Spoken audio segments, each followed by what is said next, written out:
కానీ మారుమూల ప్రాంతంలో జన్మించి రాబోయే రోజుల్ని ఆయన క్యాలిక్యులేషన్ వేశారంటే ఆయన ఎంత గొప్ప గనుడో ఒకసారి ఆలోచించండి. అరే ఈ చుట్టుపక్కల ప్రాంతాలన్నీ కూడా టౌన్ ప్రాంతాలు అవుతున్నాయి. కాబట్టి టౌన్ ప్రాంతాలు అయితే రాబోయే రోజుల్లో గొడ్డు గోదకే కాదు నివసించే జీవులకు మనుషులకు కూడా నీరు ఉండదని చెప్పి ఈ కొండ ప్రాంతాల నుంచి వచ్చే నీరంతా కూడా వృధాగా పోతుంది.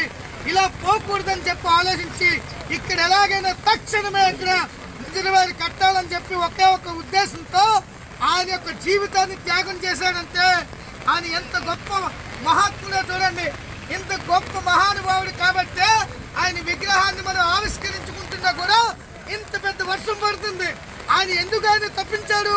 ఈ నీటి కోసమే తప్పించాడు కాబట్టి ఈవేళ నీటితో మనందరినీ కూడా నింపుతున్నాడు ఆయన. కాబట్టి ఇది మనిషి యొక్క చావంటే ఇలాగ ఉండాలి. చచ్చిపోయాక ఎవరైనా మోస్తారు, కానీ చనిపోయిన తర్వాత కూడా మనం ఆయన్ని గుండెల్లో పెట్టుకుంటున్నామంటే ఇలాంటి చావు ప్రతి ఒక్క పౌరుడు కూడా ఈ దేశంలో కోరుకోవాలని చెప్పి అప్పుడే నీటి వనరులన్నీ కూడా జల వనరులన్నీ కూడా రక్షించబడతాయి. ఎప్పుడైతే అలా రక్షించబడ్డాయో రాబోయే తరాలకి మనం నీటి వనరుల్ని బహుమతిగా ఇవ్వగలుగుతాం.